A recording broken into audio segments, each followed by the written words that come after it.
नमस्कार, मैं हूं संजय शर्मा। आप देख रहे हैं 4 PM महाराष्ट्र। क्या परिस्थिति है, एक के बाद एक मोदी जी को अपमान का सामना करना पड़ रहा है। अभय दुबे जी ने विस्तार से बताया कि किस तरह अमेरिका का और इजरायल का अंत होना तय है। ईरान इस युद्ध में भारी पड़ेगा।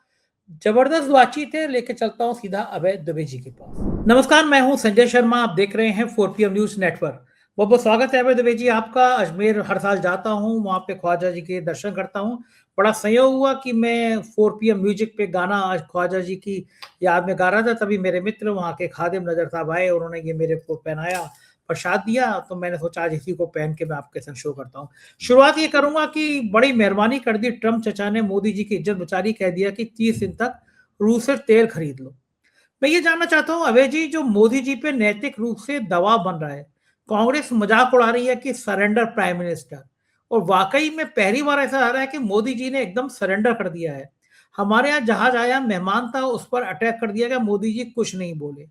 वो कह रहे हैं कि रूस से 30 दिन तेल खरीद लो, मोदी जी कुछ नहीं बोल रहे। खामेनेई साहब की मौत पर मोदी जी कुछ नहीं बोल रहे।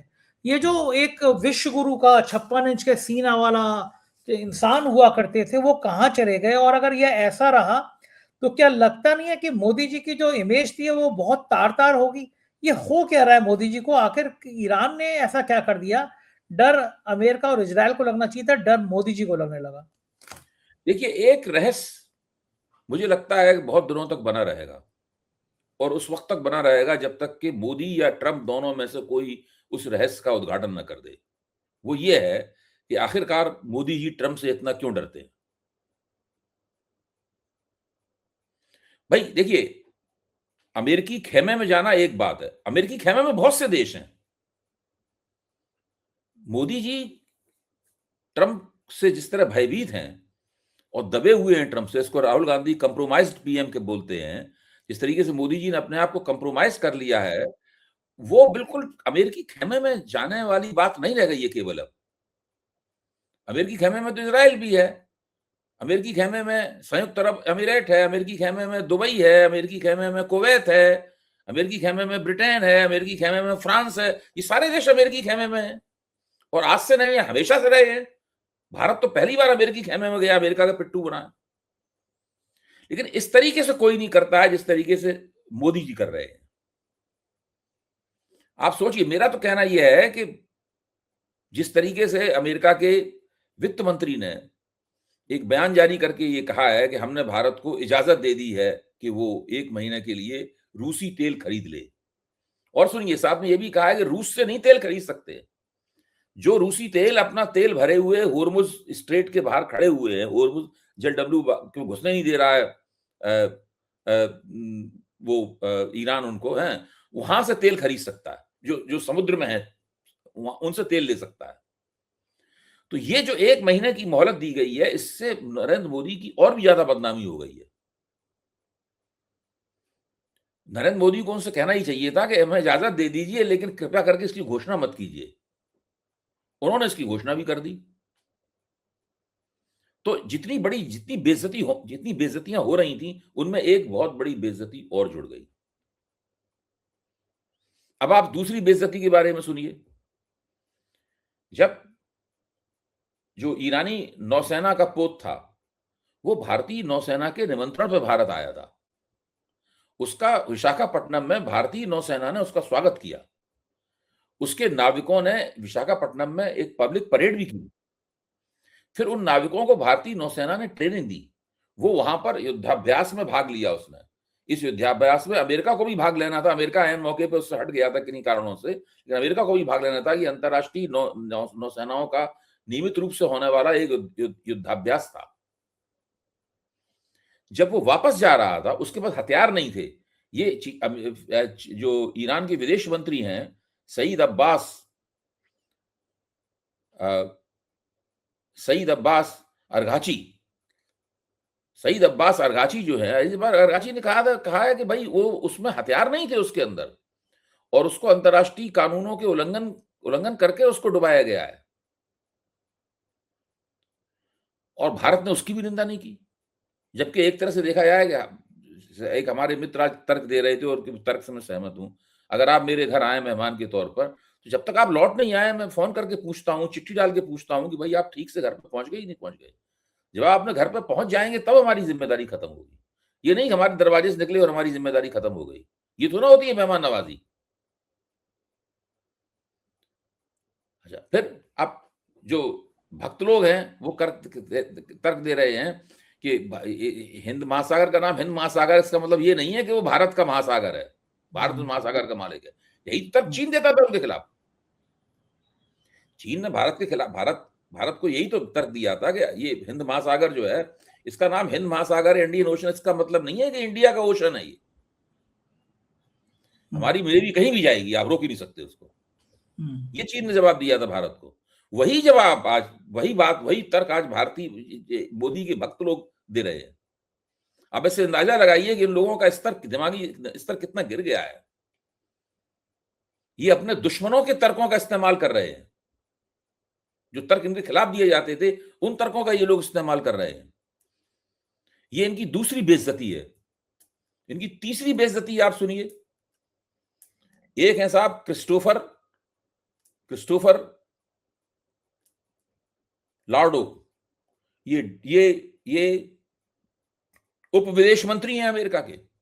ये दिल्ली में एक रायसीना डायलॉग होता है जो विवेकानंद फाउंडेशन वाले चलाते हैं, या वो विवेकानंद फाउंडेशन नहीं, शायद वो लोग चलाते हैं, ऑब्जर्वर फाउंडेशन वाले चलाते हैं, जो हमारे डोभाल साहब के बेटे जिसमें काम करते हैं।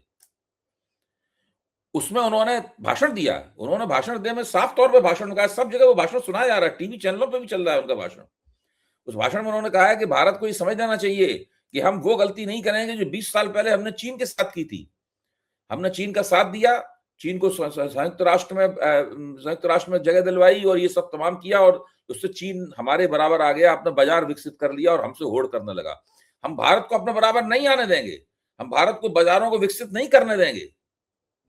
ये उन्होंने कहा है ऑब्जर्वर रिसर्च फाउंडेशन के रायसीना डायलॉग में।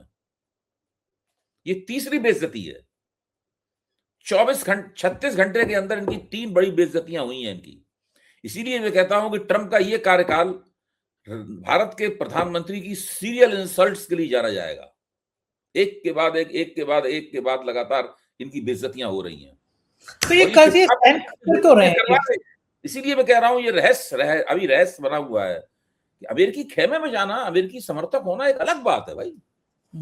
हम किसी देश के समर्थक होते हैं तो हम साथ में अपने हितों की पूर्ति के लिए समर्थन करते हैं ना उनका।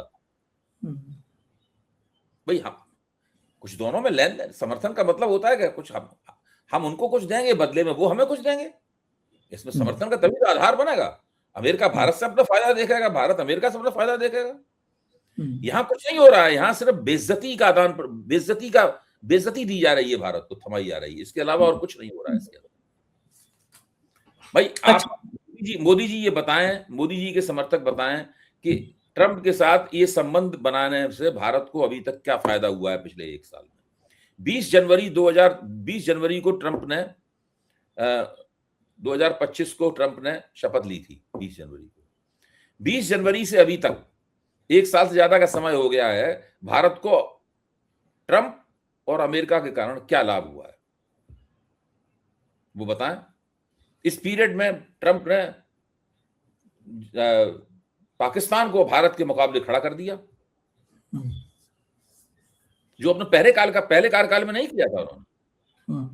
दूसरे कार्यकाल में पाकिस्तान को भारत के मुकाबले खड़ा कर दिया है ट्रंप। अमेरिका के साथ जो भारत का व्यापार था, वो व्यापार भी साथ में पड़ा हुआ है। वो फायदा भी जो होना था, वो फायदा भी बिल्कुल बंद पड़ा हुआ है। पहले ईरान से भारत तेल लेता था सस्ते दाम में और रुपए में तेल लेता था। पहले ट्रंप ने वहां पे बंदिशें लगाई अपने पहले कार्यकाल में। दूसरे कार्यकाल में रूस से लेता है तो रूस पे बंदिशें लगा दी। भारत सस्ती दर पे तेल लेता था, वो भी नहीं मिल रहा। कौन सा ऐसा लाभ है ट्रंप से भारत को जिसकी वजह से भारत को अमेरिका के साथ रहना चाहिए?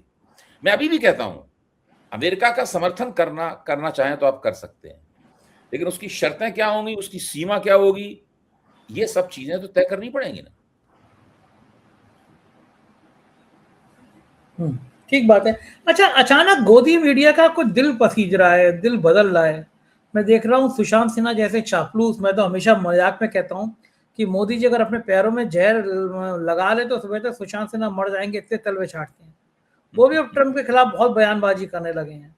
अमेरिका के खिलाफ गोदी मीडिया बोलने लगा है बहुत ज्यादा, ईरान का पक्ष लेने लगा है। ये अचानक हृदय परिवर्तन गोदी मीडिया का क्यों हो गया? भाई देखिए, तो उनके सबके अपने अपने कारण हैं। जो वो हैं आपके अर्णब गोस्वामी हैं, उनका भी अपना कारण है, और भी कुछ लोग हैं उनके अपने कारण हैं, इनके भी अपने कारण रहे होंगे। सोशल मीडिया में भी देखिए, जो मोदी की भक्त मंडली थी, वो यूजीसी की वजह से इन लोगों के खिलाफ बहुत बोल रही है। तो ये काफी कुछ हो रहा है इस तरह का। जो नीतियां ये लोग अख्तियार कर रहे हैं और जिस तरीके से पूरे देश की जनता और राष्ट्रीय भावनाओं को सिंगट अंगूठा दिखाते हुए ये लोग अपनी मनमर्जी की एक घटिया किस्म की अपमानजनक विदेश नीति चला रहे हैं, समर्थन करने वालों को भी लगता होगा कि भाई कब तक समर्थन करें, क्या करें, कैसे लोग हैं ये, किनका हम समर्थन कर रहे हैं, कब तक हम निर्लज्जता पूर्वक इनके घटिया कामों के की तरफदारी में तर्क ढूंढते रहेंगे। ठीक बात है। अगर हम भारत की राजनीति की बात करें तो एक चर्चा बड़ी बिहार में चलने लगी है कि जिस तरह नीतीश की पार्टी में विरोध हो रहा है, विद्रोह हो रहा है कि लल्लन सिंह और कुछ लोगों ने नीतीश को डुबो दिया और अब नीतीश अगर राज्यसभा चले गए तो पार्टी टूट जाएगी। लोग कह रहे हैं कि ऐसा ना हो नीतीश जी जो है वो एंड मौके पे पलट जाए और कल मना कर दे, भाई मैं राज्यसभा नहीं जा रहा। क्योंकि बिहार के जो परिणाम है, क्या नीतीश दोबारा पलट सकते हैं, मना कर सकते हैं, कोई और बड़ा गेम हो सकता है, या नीतीश के पास अब कोई चारा नहीं बचा? देखिए, मेरा मानना यह है कि नीतीश के पास चारा तभी होता था जबकि जो राष्ट्रीय जनता दल है, लालू यादव और तेजस्वी यादव के नेतृत्व वाला, वो मजबूत होता था। आप इस बात को समझिए, जब बिहार में 3 ताकतें होती थी, राष्ट्रीय जनता दल एक मजबूत ताकत होता था, उसको 50 से ज्यादा 60-70 सीटें मिलती थी। भारतीय जनता पार्टी को भी 40-50 सीटें मिलती थी। नीतीश कुमार को भी सीटें मिलती थी। जब 3 ताकतें होती थी तो नीतीश कुमार का महत्व उसमें बढ़ जाता था। आज तो नीतीश कुमार मान लीजिए तेजस्वी यादव के साथ जाना भी चाहें तो उसको दोनों मिलकर भी सरकार नहीं बना सकते, तब भी 10-15 सीटें पीछे रह जाएंगे। तो ये जो बिहार में इस पिछले चुनाव में 14 नवंबर को नतीजा आया था, उससे जो राजनीतिक शक्तियों का संतुलन बदला है, इसने भारतीय जनता पार्टी को बहुत ज्यादा मजबूत कर दिया है। हालांकि नीतीश कुमार और भारतीय जनता पार्टी के बीच में 4-5 सीटों का ही फर्क है, लेकिन राष्ट्रीय जनता दल के कमजोर हो जाने से नीतीश कुमार के पास जो पलटी मारने का एक विकल्प रहता था, वो विकल्प समाप्त हो गया। अब नीतीश कुमार वाले मना करते हैं, ठीक है, हमने दस्तखत कर दिए उस दिन नामजदगी के फॉर्म के ऊपर अमित शाह की मौजूदगी में, अब हम नहीं जाते राज्यसभा। लेकिन अब नहीं चलेगा मामला उनका।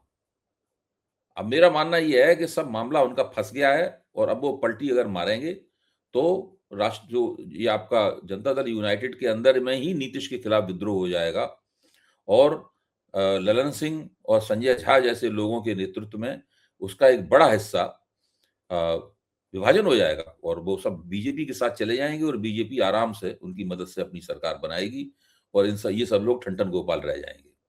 और नीतीश कुमार इस स्थिति को समझते हैं, इसलिए मुझे नहीं लगता कि वो किसी भी किस्म का जोखिम उठाएंगे। अच्छा, नीतीश अच्छे बार्गेनर हैं तो वो बार्गेन कैसे करेंगे? मंत्रिमंडल में कोई पद लेंगे? बार्गेन करने का समय उनका चला गया। बार्गेन आप हमेशा पोजीशन ऑफ स्ट्रेंथ से करते हैं। एमपी तो है उनके पास। एमपी तो सबसे ज्यादा बीजेपी में बैठे हुए हैं। जो कुछ थोड़ा बहुत एमएलए तो हैं उनके पास यहाँ पे। अगर एमपीओ कहेंगे, उनका जो संसदीय दल है वो सारे के सारे बीजेपी के गोद में बैठे हुए हैं। सारे एमपी छोड़ जाएंगे ना 1 सेकंड के अंदर, एक भी नहीं बचेगा इनके पास एमपी। ये तैयारी कर ली होगी मोदी जी ने। साहब राज्यसभा के भी चले जाएंगे, लोकसभा के भी चले जाएंगे, एमपी लेस पार्टी हो जाएगी। अच्छा, इस तरह के प्रयोग वो चंद्रबाबू नायडू के संग नहीं कर सकते, कर पाते कि चंद्रबाबू नायडू की पार्टी तोड़ो चंद्रबाबू। देखिए, आंध्र प्रदेश में बीजेपी की हैसियत बहुत छोटी है ना। आंध्र प्रदेश पर बीजेपी में है ही क्या? आंध्र प्रदेश में ही चंद्रबाबू नायडू पर निर्भर है। तो यहाँ पे वो बीजेपी सबसे बड़ा दल है, हो गई है बिहार में, और सबसे बड़ा दल हुई है वो तेजस्वी यादव की कीमत पर। वो नीतीश की तो पिछली बार 43 आए थे, नीतीश तो इस बार बढ़ गए है ना। नीतीश तो केवल 4 या 5 सीट पीछे हैं बीजेपी से। हाँ, ठीक बात है, बिल्कुल सही बात है। राजनीति बहुत तो मजेदार और बहुत नीतीश कुमार की सबसे कमजोरी जो सबसे बड़ी बढ़ी है इसमें, जिसमें इसके कारण वो बीजेपी के सामने झुक गए, वो राष्ट्रीय जनता दल के कमजोर हो जाने के कारण उन ये ऐसी आज राष्ट्रीय जनता दल के पास अगर जितने अभी विधायक हैं उससे दूने विधायक अगर होते तो आप निश्चित समझिए नीतीश कुमार ने इतनी आसानी से भाजपा की बात ना मानी होती। ठीक बात है। कुछ ना कुछ तो खेम होते ही रहता।